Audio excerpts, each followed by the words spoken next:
एक जमाने की बात है, एक खूबसूरत और नरम दिल लड़की रहती थी। एक दिन जब उसकी अम्मी दुनिया से चली गईं, तो उसके अब्बू ने दूसरी शादी कर ली। उसकी सौतेली पत्थर दिल माँ की 2 बेटियां थीं, बिल्कुल उसी की तरह। उसकी सौतेली माँ और सौतेली बहन उसके साथ बहुत बुरा सलूक रखती थीं। तुम हमारे साथ एक टेबल पर नहीं बैठ सकती हो। तुम हमारे साथ नहीं बैठ सकती। ओहो, ग्लास गिर गया। अब जल्दी आओ और ये साफ करो सिंड्रेला। जब उसकी सौतेली बहनें बाहर घूम रही थीं, तो उसे घर में रहकर सारे काम करने थे।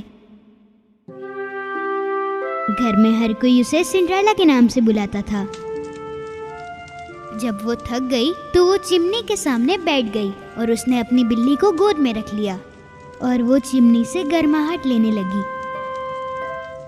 एक सुबह उनको एक दावतनामा मौसूल हुआ।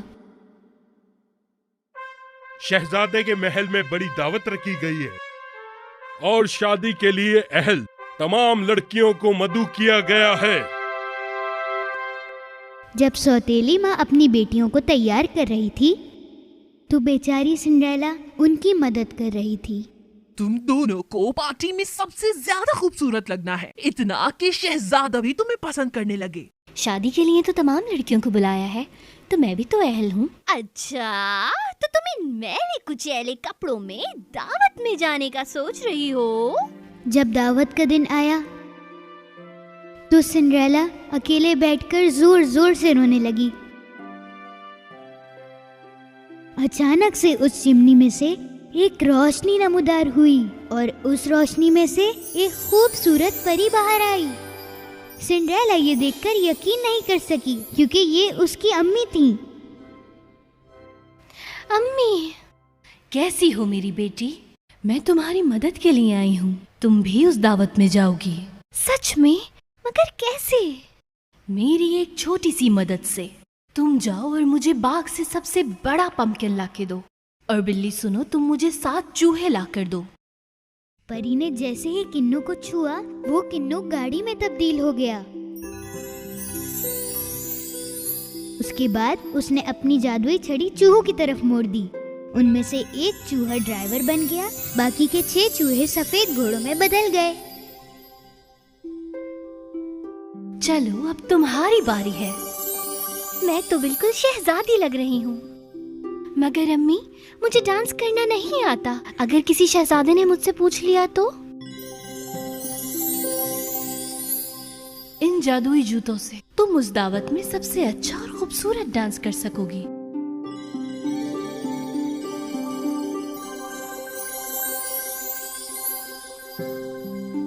तुम शहजादे के साथ जरूर डांस करना, मगर ये मत भूलना कि ये जादू 12 बजते ही सारा का सारा खत्म हो जाएगा। इसीलिए तुम्हें 12 बजने से पहले ही दावत से बाहर निकलना होगा। आपका बहुत बहुत शुक्रिया अम्मी। मैं वादा करती हूँ कि वक्त से पहले आ जाऊंगी।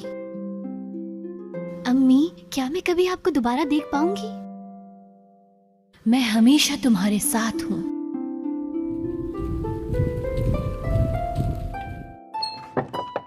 जब सिंड्रेला अपनी खूबसूरती के साथ महल में दाखिल हुई, तो सब उसे देखकर हैरान हो गए। हत्ता कि उसकी सौतेली बहनें भी उसको पहचान नहीं पा रही थी। शहजादे को भी सिंड्रेला बहुत पसंद आई। बादशाह और महारानी भी उसे देखकर बहुत खुश हुए। हाँ, इसे कहते हैं ना राजकुमारी। शहजादे ने सिंड्रेला से फौरन डांस करने का पूछा। सिंड्रेला अपने जादुई जूतों की वजह से डांस फ्लोर पर तैर रही थी। सौतेली माँ और उसकी बेटियां सिंड्रेला की खूबसूरती से बेसाख्ता थी।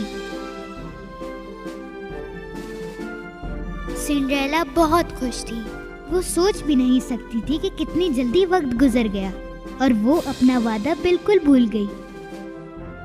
अचानक से उसकी नजर घड़ी पर पड़ी और तकरीबन 12 बजने ही वाले थे। शहजादे को खड़ा छोड़कर वो दावत से फौरन भागी। जब वो भाग रही थी, उसके पाँव से उसका एक जादुई जूता नीचे गिर गया, लेकिन उसके पास इतना वक्त नहीं था कि वो जूता वापस उठा सके।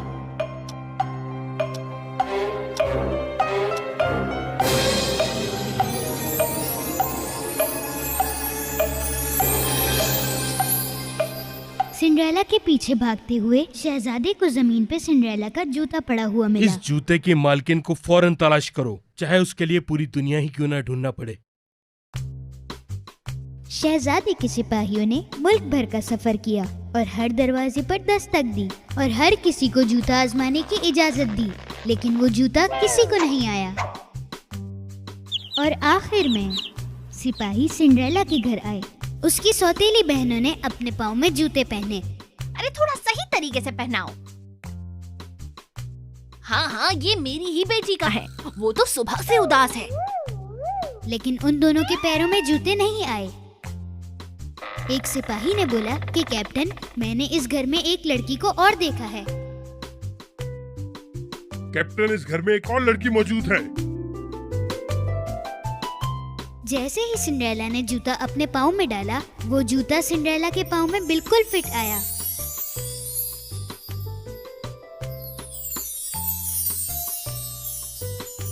आपको हमारे साथ चलना होगा नौजवान लड़की, हमारे शहजादे आपका इंतजार कर रहे हैं। जब सारे सिपाही सिंड्रेला को शहजादे के पास लेकर आए तो शहजादे ने फौरन उसे पहचान लिया और उसे देखकर बहुत खुश हुआ। शहजादा घुटनों के बल गिरा और सिंड्रेला से शादी का पूछा। क्या तुम मुझसे शादी करोगी? सिंड्रेला ने खुशी खुशी हाँ कर दी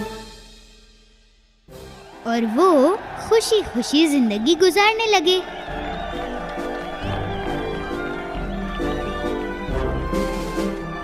लेकिन ये कैसे हुआ कि मेरे जूतों ने अपना जादू ही खो दिया? मैं हमेशा तुम्हारे साथ हूँ। तो अब समझी कि अम्मी वो आप थी जो सारा वक्त मेरे साथ थी।